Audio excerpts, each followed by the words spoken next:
All right, let's get right into it. Forget about those super complicated month-long plans for a second.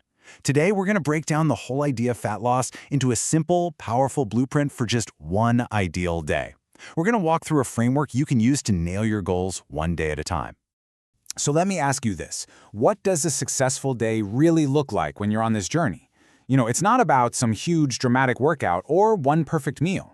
Real success is actually found in all the little intentional choices you make from the second you wake up until your head hits the pillow at night.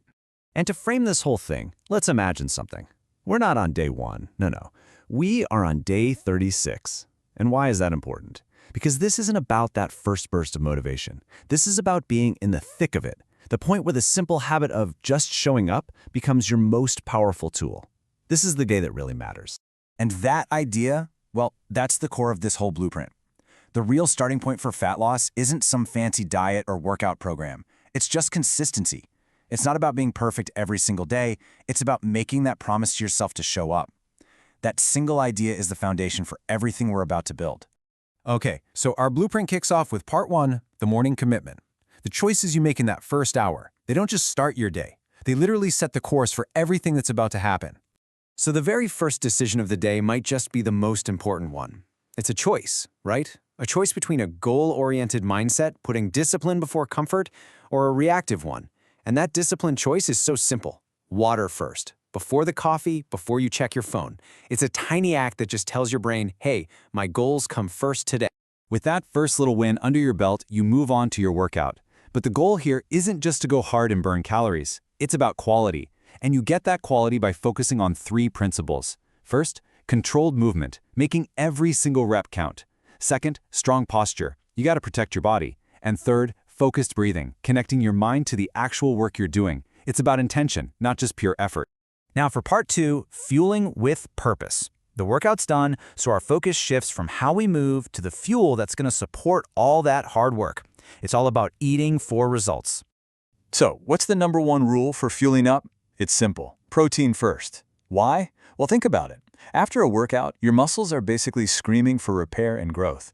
Putting protein at the front of your first meal is the most direct way to give them what they need. You're not just eating breakfast, you're actually investing in your progress.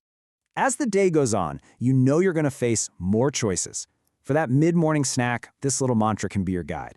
Eat to support the goal, not emotions. Just asking yourself that question can shift you from mindless, reactive eating to really purposeful fueling.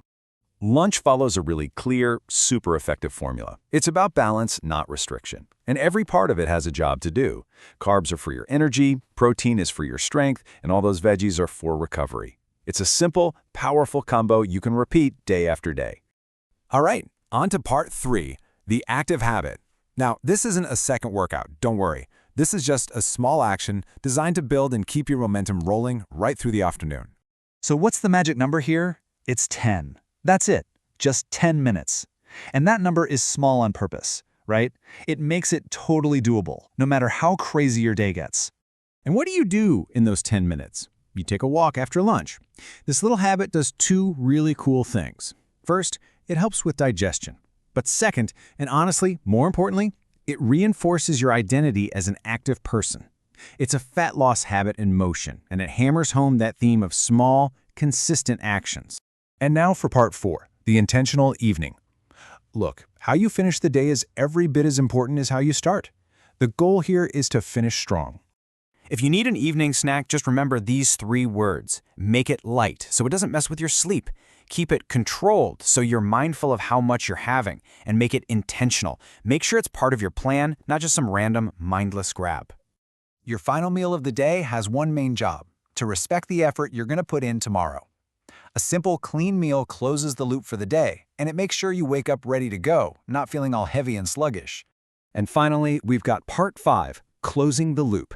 The last step isn't about doing something physical. It's about taking a moment for a final reflection to really lock in all the day's hard work. And just like that, day complete. There's a real powerful feeling of accomplishment when you can look back and say, I followed the plan. You showed up. You made those intentional choices all day long. You completed the blueprint. And that brings us right back to where we started, with the most important point of all. Was this day perfect? Maybe not. But that was never the goal, was it? The goal was to be consistent. And that's the thought that carries you into day 37. It's not about one single flawless day. It's about stacking up enough of these good, consistent days to achieve something incredible. So the question isn't, can you be perfect, but something much simpler. Can you show up again tomorrow? Thanks for watching. Every repetition counts. Every day matters. Stay consistent. See you in the next video.